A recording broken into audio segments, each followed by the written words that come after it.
Hello, everyone. Welcome to the 16th episode of Ignited Spirits Presents Leadership Series. I am Prashasti Agarwal, your host for today. Dreams are something which does not come in your sleep, but something which always makes you think once again. Is the mantra of our today's guest, who is a young aerospace researcher, drone scientist, and a social entrepreneur. Flying entities have been a great fascination for him since childhood. Starting the aerospace journey from a small paper plane, he has been working on UAVs, unmanned aerial vehicles, and drones for more than 10 years now. Mechanics behind natural science such as flying of a bird are some intriguing questions which keeps him curious. Curiosity is his emotion and solving problems through innovations is his passion. He has successfully registered his name in Limca Book of Records for the lightest plane costing as low as INR 2. He has received 14 national and 7 international awards, including Space Kids India Young Scientist Award, NASA's Young Scientist Award, and President's Award for developing inverted rotor in 2015. His practical approach to deep research problems has played a major role in India's health, defense, and economic development.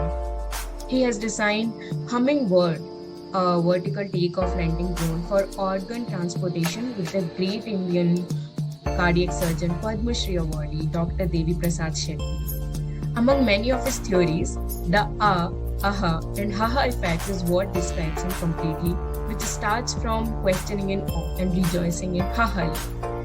He has founded Roy Space Aerotech, which develops custom UAVs for payloads ranging from 1 kilogram to 1000 kilogram for any application with high endurance, high range capability. Today, we will be having the conversation around his personal and professional instances and interests, bringing to you the story of Rohit Dev. Let's begin.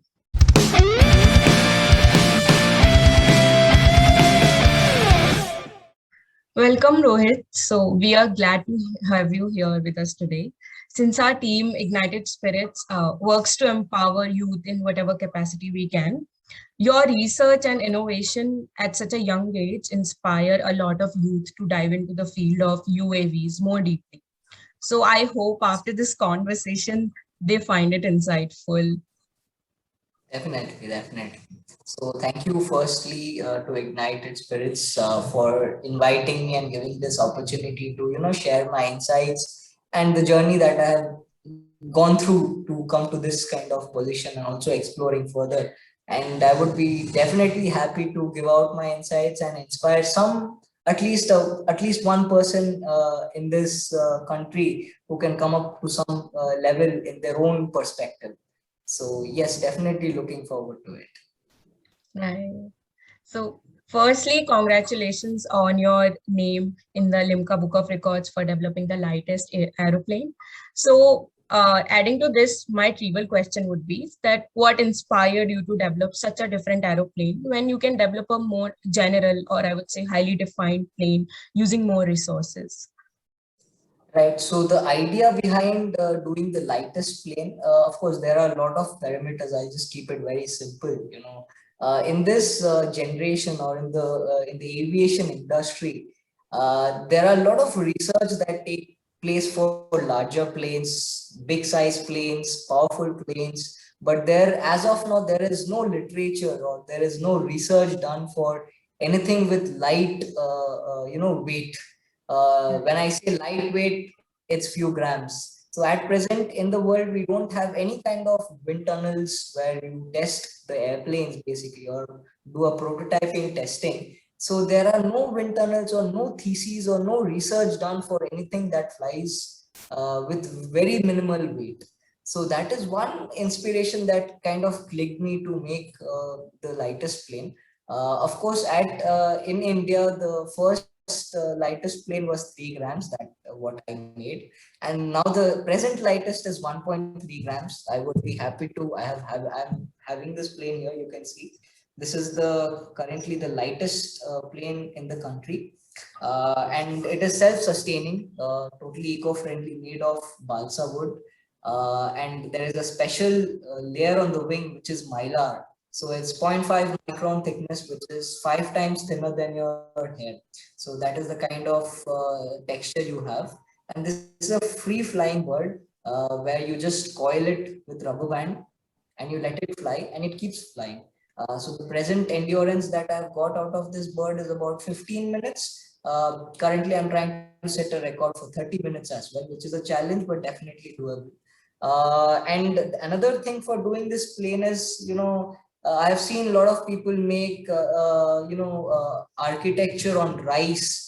And then there are a couple of records making the smallest Quran book and Bible and so forth. And that's also an inspiration. I said, everyone is doing something different. Why not do something with airplanes? So I've been with airplanes since my birth. Whenever I see a bird fly, it still inspires me and clicks that question mark that how is a bird flying and how am I not flying?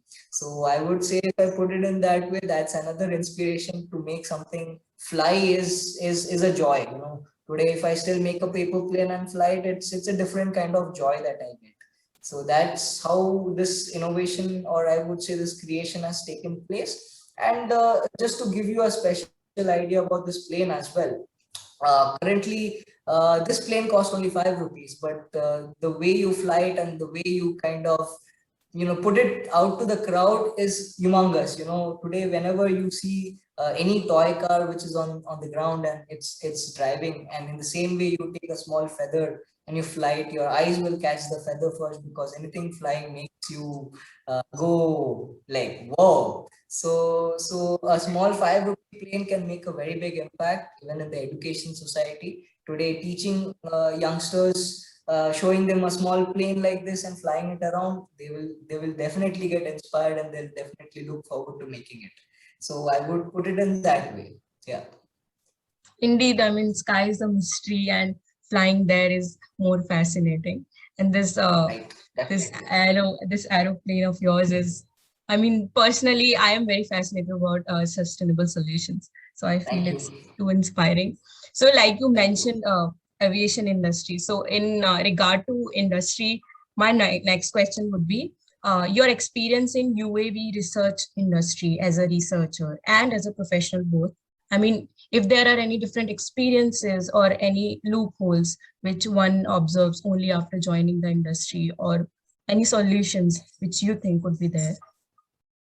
Right. So, see, when you talk about the aviation industry, it's a very big domain. So, what I would do is, as my expertise lie mostly on the drone and the unmanned aerial space, I will talk more about the unmanned aerial system. So, I would suggest, whenever a person is trying to get into this industry, he should have at least some basic idea of how these systems function, and he should have that knack towards these systems.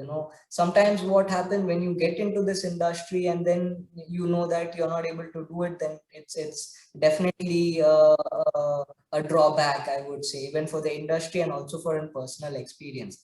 So a person who actually enjoys aerospace and also wants to do something towards aerospace would be a definitely go on kind of scenario. And when you talk about these unmanned aerial systems, they are quite dangerous in nature. So you need to have some basic kind of qualification and some basic kind of education about these systems so that you can pursue it further. And these unmanned aerial systems have a wide amount of application. So today you have seen these systems being used in various applications. One is medical delivery, then you have pesticide spraying and so forth. There are multiple applications. So once you start working into this domain, definitely you'll come up with much effective ideas or much effective applications that you can solve an existing problem with. Let me give you a small example that had clicked back in 2012 when I was a young boy. So I have been seeing a person coming and delivering newspapers at my home with a cycle. So I stay in a society which is very planned and very systematic. So I've been seeing that guy every day at 7 o'clock. He comes, he stands in one particular place and he throws the newspaper to all the houses. So it clicked in my mind that if the same guy has a small drone, he can just stand at the gate, fly it from there, and deliver all the newspapers. And this is definitely done. I have already shown this POC, and I was being appreciated by Deccan Herald to do this back in 2012. And then I see people are now talking about drone delivery. I'm like, bhai, main to already kar liya. So definitely when you start working on something and you have that knack towards it, you'll definitely start learning more, trying to explore more. So when I say about loopholes, see, there are loopholes. I would not want to put that out onto a firm where you're learning. It's better to learn your loopholes, get them out of your sight on yourself. That is more adventurous than telling out everything. And yes, this industry is very exciting. It has a lot of opportunity, and the present 2021 rule that the government of India has regulated is encouraging, very encouraging, and it's a new kind of career opportunity to most of the youngsters. Not only from the research perspective, but also flying a drone. Today, there are about thousands of drones being operated in our country itself. So just imagine thousands of drones, you need thousands of pilots to fly them. So flying a drone is also a career. We need pilots who can actually operate such systems. It's not always autonomous, but you will always need a pilot to take control over the system. So flying a drone is also a big opportunity for a lot of the youngsters out there, and it is going to yield, it is going to increase down the line. So we are looking for a lot of pilots rather than researchers, because at the moment we have to deploy these drones for use. We cannot just innovate them and keep them. We have to deploy them and try to use them to solve the existing solution. So that is another opportunity, and I would definitely advise people who are interested into drones, aero modeling, and so forth. Please do pitch into your pitch into any kind of drone flying activity. Do get a official certificate from the DGCA, which is mandatory. Otherwise, you are not allowed to fly anything without a license. It's basically like your car driving license. Anyone above 18 can apply, and whoever has a basic qualification of 12 plus is more than sufficient. So yeah.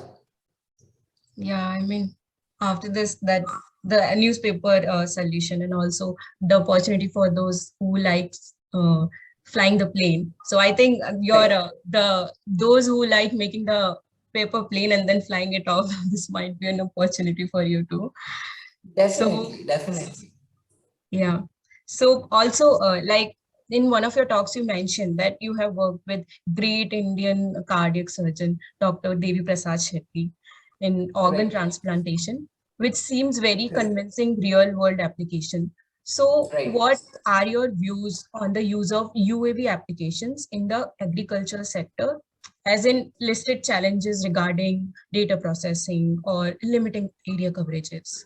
Definitely. So first of all, like even before I started working on the organ transportation system, which is of course a very trending and very required kind of application in our kind of generation. But I had already done a lot of work on the agriculture side. Maybe that was not published, and I'm not published in many areas. So let me give you an idea of what exactly can be done with an agriculture solution. Because see, India is an agriculture country first. So half of our revenue is generated only by agriculture. So keeping that perspective, we had done a couple of research-oriented programs where we incorporated drones to do precision agriculture. So when I say precision agriculture, it's very dedicated. For example, imagine you are a farmer and you have a huge amount of land. So if you see the conventional kind of use of farmers hiring laborers for doing the job, so they hire maybe 10 or 15 people to take care of the land. So just imagine the farmer gets to know that there are a couple of worms or pests growing in the field. So what they do is whenever they see one, they spray the whole entire field with pesticides, which, sometimes maybe all the area is not affected, but still the farmer as a precaution sprays the whole entire farm with this pest or whatever the spray that is available. In that case, what happens is he doesn't know if the whole farm is affected, or he also is wasting a lot of extra money to spray the whole farm where it is not necessary. So that's where of doing something very innovative, something called precision agriculture. That means we fly our drones with a lot of other sensors like multispectral camera, gas sensors, and various other add-on sensors with which you can identify the kind of worms or kind of pests growing on the leaves. And also you will be able to map the area very dedicatedly and telling the farmer ki this area is highly affected, do your pest control on this area, and these are the crops which are very healthy, you don't have to do anything. So in that way the farmer actually gets a data. When you say about data processing, we are giving him bundle of data which he will be able to understand. Otherwise, giving him images or giving him just XYZ will not help him. We need to tell them, because sometimes, as we know, like most of the farmers are not literate in India. Maybe they know a little bit of technology, but somehow they don't get mingled too much to technology. So we can actually come to your place, do a survey, tell the farmer, okay, so and so problem is in your farm. And then in case he wants to spray it also, we have devices which can actually come and spray in your farm. So today, just imagine, you might have seen in most of the farms, a person carries a tank filled with medicine and sprays it around the farm, which is labor intensive. And sometimes it is not even. Maybe the person is spraying 50% here and 90% here. So it is not even. So we have systems which can actually evenly spread out these medicines across the plant. So it becomes way faster. It is more reliable. As you're using technology, you know the percent of accuracy on the field. So in this way, you can actually yield your productivity. So these technologies are still existing. We have been working for last 3.5 years on the agriculture sector as well. So another application that we look for agriculture is seed dropping. Today we see, deforestation is taking over the world. So we have a device and a solution where we can plant trees with drones. So we can fly the drones from air and we can seed. We can bundle 100 of seeds across areas to regrow the vegetation. So that's another new technology that is coming in. Now imagine you have to plant 100 seeds, you have to walk 100 square kilometers for doing it. But a drone can do it much faster, because we know aerial travel is much faster than land travel. And when you have such devices, they are very systematic. You give them the coordinates or data, they will fly according to those locations and do the process. So it's much faster. So of course, saying this, many people have come back to me saying that, Rohit, you're going to take away all the money from farmers, as in, like, they will not hire any laborers to do that. So you're basically hitting on their legs and taking out, you're giving them enough earning for their livelihood. So I tell them, see, today you can hire the same laborers, let them come and operate the drones, and still you can give them some kind of wage to continue it. So we just want to bridge the gap between the technology and the existing problem, so that it can be much easier to solve these problems. And of course, when a farmer gets, instead of 20 kilos, he gets 50 kilos, everyone is happy. He is happy, the country is happy, we get food. So it's a continuous process. So yes, definitely, we are still exploring a lot of applications in the agriculture domain. Maybe we will slowly, share more. Maybe the next procrast, whenever it comes, we'll come up with new ideas as well. Yeah, to earning livelihoods, it's true that AI and ML, we say that it's a future labor, but yeah, if they can be employed in a way that they are flying the drone, then it's an employment opportunity. Definitely. So I mean, so if some farmer wants to reach you, how do they reach you? You have an app, or how do they do that? So you can just search as Rospace Aerotech. That is the company that I run. We are shortly coming up with our website is actually getting upgrade. So you can actually go to www.rospaceaerotech.com. That is our website. So you can email us to contact@rospace.in. We'll be happy to connect, and in case someone is watching me, and you can definitely pin me on LinkedIn. I'm very much active on LinkedIn, and definitely, if there is a need, we will be happy to help such people getting out technology. And in case you want any service from us as a drone company and drone manufacturer, we will definitely help you on a win-win situation. That's great. That's great. So yeah, my next question would be very obvious, which not just youth, but everyone would love to know. That we can see you keep innovating things even during the pandemic, either it's in the form of the lightest plane or recent DGCA complaint. So amidst this pandemic, where the lifestyle has been confined to these four walls 24/7, how do you keep yourself motivated and inspired? So I'll give you a simple idea of how my life actually works. Okay, so unless you find the joy of doing what you're doing, you'll never do, you'll somewhere get lost in the journey. So in my case, I tell to everyone that my dream became my passion. My passion is now my profession. Right. So when you have your dream as your profession, first thing is you'll never get tired, because you are loving the work that you are actually doing. So that kind of first thing is eliminated. So the tiredness gets eliminated, because I know today if I do all this, I'll be really happy. So that joy factor is always there. And the next thing is, with me, what happens is, if today you come and tell me, this is the problem I'm facing, or this is what I want to do. And if our kind of mindset matches, or the frequency matches, it gives me an extra spark that this is an existing problem which I definitely have to solve or give out a solution. So that kind of keeps me, enlightened till I finish the application. So in this lockdown, though it was, we had a total lockdown for quite some time, and most of the industries were closed, but we worked, because we fall under the R&D, tag, basically, because we are an R&D company, and we do a lot of research and development, which also includes a lot of government, research. So we had got couple of exceptions made by the government, because we also work with the Indian Army for multiple projects. So in my lockdown, I mean, it was very, I had not seen any human in the road, but when I'm going to office, I see, I'm the only one, and I see polices and a lot of other people roaming around. But it has been quite a gentle time for me. In this lockdown, what I had tried, mentally to understand, because it was a very tough situation. Of course, I had been affected with COVID, and around me also a lot of people were affected. So that fear factor was always there. But end of the day, my targets were always fixed. That end of this week, this is what I have to complete.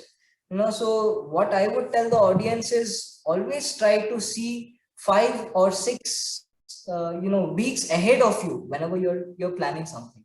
It cannot be like today you decide something, tomorrow you decide something else. So unless you set your targets, and unless you can reach towards your target, you cannot grow. So firstly, you will have to do a very systematic target planning, that if I want to achieve this, this is what I have to do, and then you have to work your way. There is an easy way of achieving targets. Yourself. A simple example, what I can give you, what I have been doing all my life till now, is we humans are very conditioned. We get conditions to situation. Today, if you want to do something, we are very lalchi people. We need to get True. some kind of word to kind of do something. Today, if you get a 5-star, you'll be happy to go and do some work. Okay. So always self rewards placed, no cheating, of course, never do cheating. Keep these self rewards for you. So today you tell, if I complete, say, 5 chapters of so and so, I will have a dairy milk. So in your that when you finish this 5 chapters, you get to eat one dairy milk. So if you can give rewards to yourself, it will definitely keep you motivated. And if you say, no, boss, nahin, I don't, if I do this, I'll never get this, then you will be lost. So it's always keep giving yourselves any kind of reward that you love, and that will keep you motivated. In the lockdown, I have been doing the same thing. Today I say I'm craving for ice cream. I say, okay, I'll finish so much of work and I'll have a good bowl of ice cream. Then I know that, yeah, I get to do my work also, I get to have ice cream also.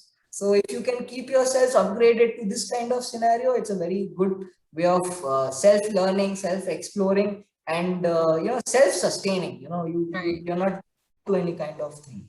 So that is one very crucial thing. And another thing, what I would personally, tell all of you is, never stop imagining, never stop dreaming.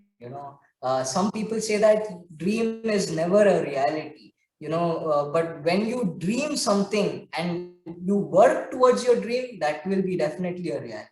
So try always dreaming, and try always doing new things. Never stop, never say, if someone comes and tell you, boss, you're not doing right, Why do you have to listen to them? You prove them, boss. I will do it. I'll show it to you. Now, if you fail 100 times, it's okay. But the 101st time, you might succeed. So never lose that hope and keep pursuing what you love.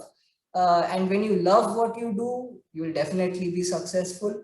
And there's always this saying that you'll never get bored of what you love.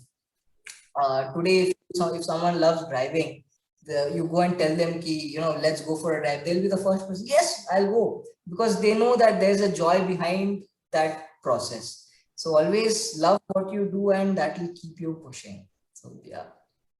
Okay. Yeah. I mean, yeah, this inspires. This is also self-rewarding thing is also motivating for me. I do that a lot. And I think here Very you have nice. covered what the thing which you have covered, that you made your dream your passion and then your profession. That's actually the realistic way I think everyone should follow while, Definitely, definitely. yeah. Unless you get joy out of what you're doing, it will not let you do more. Today that is the scenario our Indian students are facing. We Right. need to elevate them to take the reality. To take their passion to a profession. That is where they succeed. That is where people get lost. Today, their passion becomes something else, and then they are lost in the whole ocean. So we have to give them that kind of mindset to pursue that. So yeah. Okay. So apart from all this professional activities which you do, research and going around with the army, so what else, what other things you enjoy as in personal life? Okay. So personally, I have been inspired, as I already told, I've been inspired with airplanes all my life. Right. So on a note of it, I build a lot of planes. Apparently, I have 244 self-built planes at my home. I don't know if the audience can see. I will just slowly tilt the camera. You can see a couple of planes already here. Right, There are right. all my self-built planes. So my room is filled with a lot of planes. Maybe I will share a couple of images later where the whole wall is filled with different kinds of planes. So that is a passion again, like people say, no, I love doing gardening and I love cooking and all. So for me, it's like I love building planes. So every year, at least I always put this at least because I don't have an exact count, but minimum of 10 planes that get added to my fleet.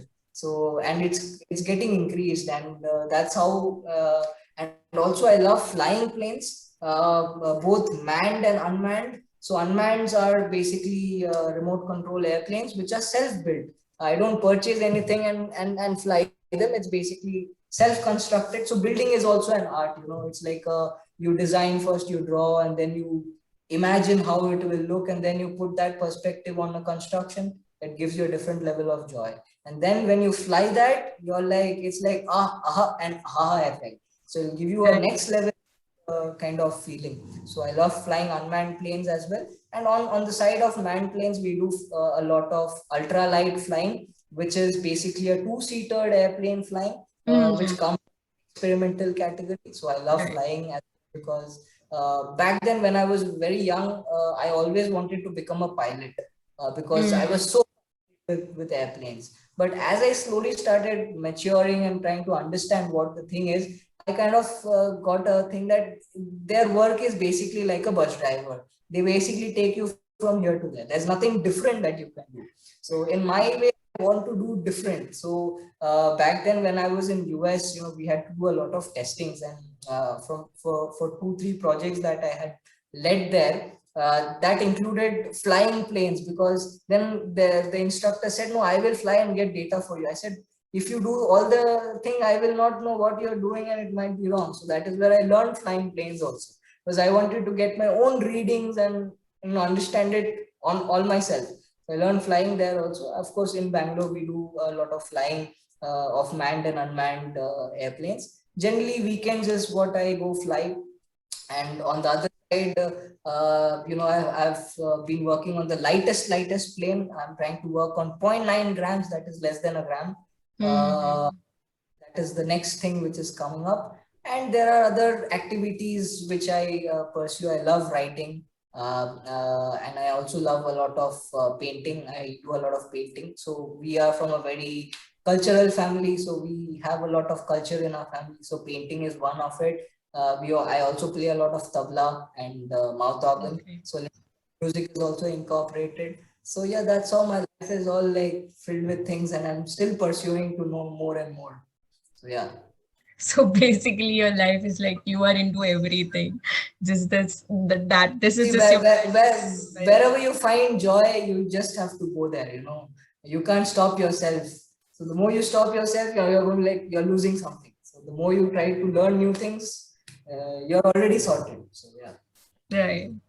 So when you mentioned the US thing, my last question would be that when you mentioned Sure. this US thing, so you also worked in NASA and in either if So yeah, so I was the young scientist of 2015 by uh, NASA, seventh Indian to get that award after a couple of other people.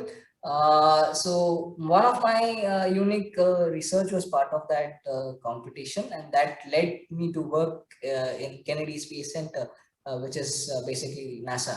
So the whole experience was very different because it was an Indo-American collaboration. So the idea was Indian, the place was American, and that's why it's an Indo-American collaboration. So we did a lot of new things. I learned a lot, and I kind of got nurtured again. Whenever you see a scientific community, you get nurtured because there are your seniors who will, actually guide you into the exact domain. Maybe you're doing something wrong, they'll come and tell you, "Ki, this is not right. This is what is right." So you get nurtured. I got nurtured. I got enlightened. Much more sparks got ignited in me, and that's where again I started learning more and more, and I got into a lot of technology there, and it was a very good experience, and I got to do what I love, and the best part is putting your Indian flag at an international platform. It definitely gives you a lot of pride, and definitely when people talk about this, I tell them we Indians are no less. We also are quite strong, and we can do a lot of things. Maybe Americans are there over us, but we are no less. So if you want something innovative, come to India. Will help you. So yeah. yeah. So my basically question was around that you have worked there also, you have worked in India also, and you have worked, I think, like you mentioned, Indo-European. So I think Indo-American, right? Yeah. Correct. Yeah. So it's like you actually represented India there. So Correct. I was asking that what do you enjoy more? I mean, developing and researching on your own, or working in the industry, or as a professional for the organization. So I mean, Okay. I get So that there you get the recognition also, and it's like you are helping right. the people at the larger pace. But here it's like you can do whatever you want, even though it's recognized or not, or I mean, even it's accepted or not. So it's like, what do you enjoy more? Developing personally on a personal level, or going with See, so for any innovator or an entrepreneur Hmm. or a researcher, our main objective is to solve some solution. No matter if Right. we work for organization, we work for ourselves, we will be happy when we see our technology helping someone and solving couple of problems. Today, if I see my drone being used by the farmers and they are able to achieve something and they are happy about it, that's where I find my happiness. If today you take one of my drone and you fly it around, and the next day you call me and say, Rohit, I really loved flying your drone, that's the kind of happiness I will kind of cherish. So for us, we look forward to solving more problems and making life easy for a lot of people. That is what we are here to do, and we enjoy doing it. So I would put it that way, because see, working in an industry, of course, it gives you a bandwidth to explore. But end of the day, it is the problems, or it is the kind of problems that you solve. So today you can make a mark in the industry only if you do something. If you do, I'll give you a simple example which actually clicked in my mind. So I was part of this competition, which also has a very good connection to your organization, that is Ignited Spirit. So there is a competition which was started by our late Dr. APJ Abdul Kalam called Ignite. So there is an national competition which is Ignite. So back in 2013, I was one of the finalists in Ignite. So I got the runners-up place. The first winner was a 7-year-old kid. If I tell you what his innovation is, you will think that, oh my God, why didn't I think about it? A simple example, we have these staplers, right? So we stack of stapler pin inside the stapler and staple. So sometimes you realize when you keep stapling, you sometimes realize there are no pins and you still staple because you don't know when the pins get over. So this young man, what his innovation was, he took a permanent marker and colored the last but one pin of the stack. And then he showed that when you keep stapling and when you see the red color mark on the page, you will know that there is one pin left.